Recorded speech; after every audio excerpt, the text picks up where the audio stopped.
Hello everyone and welcome to our YouTube channel. My name is Oneris Rico and I am a member of Cross Labs, a research institute which focuses on understanding the principles of intelligence.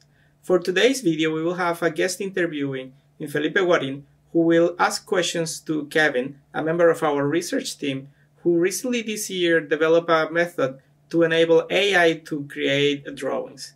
As always, please feel free to comment and join our YouTube channel, in which where you can find any other content, and I hope you enjoyed this interview.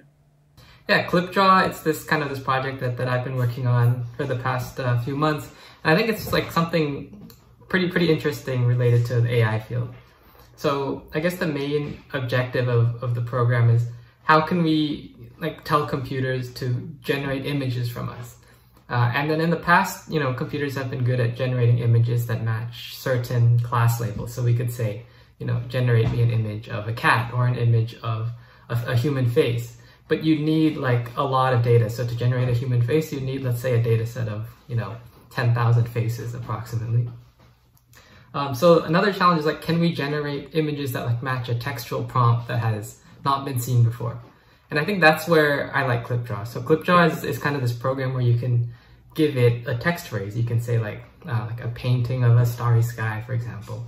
Give it to the AI, and the AI will kind of give you back an image that matches it visually. If you could tell me more about how does it work? How does it make the actual drawing? Mm-hmm. Yeah, sure. I can give a brief overview of the model. So yeah, CLIPDraw is based on this other model called CLIP. And this is a model released by OpenAI I think in the last year. And it's basically, the whole model is pairing text and images. So the basic idea is they let a web bot scrape the internet, and they just got these millions and millions of images and the text that was found near those images. And the basic philosophy is text that are found next to images should describe that image. So can we learn a neural network model that given an image and a text, measure how similar they are? And so that's what the CLIP model does. Now, CLIPDraw basically says, okay, so we have this measurement of how close an image and a text is. So if we fix what the text is, we can actually optimize for images that more match the text. And the whole thing is differentiable, so we can kind of run these on these powerful GPUs. And it also uses this really nice work called diffVG, which is differentiable vector graphics, which means I can represent my image in strokes instead of pixels, and I can still pass a gradient all the way through. So we're basically kind of gradually adjusting the positions of all these control points on the lines so that the overall image optimizes its similarity score compared to this text. And the way that the AI draws the image is based on what kind of style, or what kind of is it realistic, or is it just a doodle? Yeah, so I think this is one of the interesting aspects. So the way that the image is represented is by a set of Bezier curves. So it's a set of a set of points, and the points are kind of filled in through some kind of rendering algorithm. So the images are made of strokes, but the way the strokes are arranged, the styles actually vary. So, and one of the really cool things about CLIPDraw is that you can kind of give it different adjectives. So you can say, give me a watercolor painting, or give me a 3D rendering kind of drawing. And it'll kind of change the style of whatever image it produces to match the description you give it. And in that same concept, would you be able also to draw something sad or happy? Does that matter? That concept of happiness or concept of sadness? Mm-hmm. I think that's one of the really cool parts about CLIPDraw is the fact that it's trained on images and text means a lot of these concepts kind of, it learns relationships between all these things, even though it hasn't explicitly been trained on them. So if you say, generate me a happy image, it'll generate fireworks or something, because somehow in all images that have this happy text near it, a lot of them contain fireworks or these other concepts.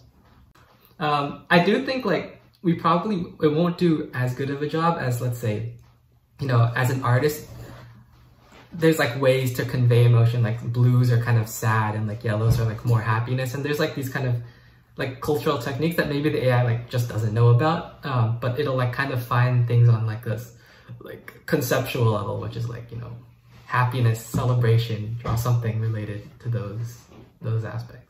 Wow, that's very cool. And what was the hardest, the most challenging part of creating CLIPDraw? So the biggest kind of hurdle is how can we kind of manipulate the way that the program works so that when it says something looks like an apple, it should actually do it for me. And kind of the way that we ended up doing is it has to be judged not just by one metric, but it's actually like a combination of many different kinds of metrics where the image is kind of augmented before passed in. So it might say, this image needs to look like an apple, and if you rotate it, it still needs to look like an apple. And if you kind of shift like the x-axis, it should still look like an apple from all these kind of views. And the idea is like, if it looks like an apple from all these views, it probably actually looks like an apple, and it's not like some kind of cheaty scribble that only looks like it from a single angle. It's very cool what you're developing. And what would you like CLIPDraw to become? Like in the future, what applications do you see for it? Yeah, and I'd love to hear kind of your thoughts on this as well. But yeah, I'm really interested in this idea of like AI creativity or like AI powered design. I just find like those kind of fields to be interesting, like regardless of the AI component. And then I'm also just interested in AI, so it's a nice combination. But yeah, I think like kind of pushing how to communicate with AI is kind of the biggest interesting thing. I think like, let's say we have really good GANs in the past. So these networks then generate lots of human faces or lots of pictures of animals. But it's really hard for us to tell these AI exactly what we want. But models like CLIP, where you can kind of interface with the AI through a language model, through text, means that you can be like way more detailed, and you can kind of use all this like structure of the English language to kind of convey your intent. And I think if we focus on like these AIs that kind of collaborate with humans instead of AIs that like do everything on their own, we'll create a lot more interesting stuff, because you have the kind of like the planning and creative ability of the human plus the ability of the AI to just like quickly pump out a lot of trials. So it would be like a companion artist that would serve also to incentivize more creativity, because I see a lot of applications in the graphic design area. Like I imagine being able to sketch something that looks Italian or that conveys certain emotions, and CLIPDraw to be able to either draw a sketch that then we can use and further develop to develop a logo for a client, for instance. So I see it in the graphic design industry like something very, very useful. Yeah, no, definitely. I think so. If we had to choose, like, you know, in the next few years, what will be kind of the next cool application, I think it would be something similar to that. It would be because I think you do need some sort of like a bit of kind of, you need to get used to the model in order to play with it. You need to kind of figure out what it best responds to. So I think kind of if we're talking early years, I think, yeah, things like graphical design, things like illustration. I think, yeah, like one thing I'm really interested in as well is this idea of like sketch to real. Like, so as an artist, I can kind of draw like a silhouette, or I can draw like kind of a rough idea, and then I can say like, hey AI, you know, flesh this out for me, like give me a bunch of options. And the nice thing about an AI is it can generate 1,000 options like way faster than a human could. And so as a human, I can just do the easy job of saying like, that looks good, give me like more of this. But I do think this like interplay of like the human and the AI should be like talking back and forth. They should kind of be collaborating. I think that part's like really important, and then we should kind of focus more on things that have that ability. And how long did it take you to develop CLIPDraw? Yeah, I think I mean, this is like an interesting part of research. Is like I spent like a few weeks just like thinking of the idea in the back of my head and just kind of like coming up with it. And then writing the actual code was like almost like a matter of days. But like, but behind that days, it was like this weeks of just like kind of thinking of, oh, is this idea good? Is this idea, you know, what direction should we go? And then even having like a working kind of first attempt at this, I think a good chunk of time, so maybe like 3 or 4 weeks after that, was just like getting to know the model. So like playing with it, figuring out what it can do, what it can't, what are the different nuances. And I think like in the blog post, in the paper at least, that's the content that I feel the most kind of happy to release, is like not just here's how we do it and this is possible, but more like we've actually kind of dove into the specifics of the nuances of the model, and that kind of tells us something about like what these AI, how they view our worlds. No, it's very interesting. I find it very, very cool, your project and all that you're doing. And it's pretty clear. It's pretty easy to use, I think. Well, you just have to type it and then an image comes out, right? Yeah. I appreciate that, of course. But yeah, I think simplicity is important. I try to make it kind of accessible because... Absolutely, I say it as a compliment. Yes. No, thank you. I appreciate that. Yeah, I think things should be accessible because, like, I guess as the person releasing it, I want people to use it. I guess that's the biggest like kind of thing that would satisfy me is if other people kind of take the method and build something off of it. Do you have a website, or is there a place that people can download it or just play with it? Yeah, I think on my website, and this is cross-posted onto the Cross Labs website as well, there's a blog post that kind of goes over the main cool findings, I guess, of using the model, and then there's links to like playing with it in the browser. So there's a Colab notebook, which is nice because anyone can kind of use it. Basically, they can use Google's GPUs, but Google has like a lot, so they say, okay, you can play with them. And so you can kind of play with it in your own browser without having to set up an environment.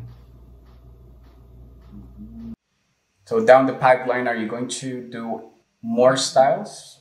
Like more, you already have the stroke, or you're going to stick with the stroke style, or you're going to have more type of illustrations? Mm-hmm. Yeah, I'm not sure. I'm still thinking about kind of what directions to take this. Yeah, I think the stroke style is interesting. I think there's a lot of cool things we can do just with this model, like generating illustrations, for example, or generating animations, if that works, is another interesting step.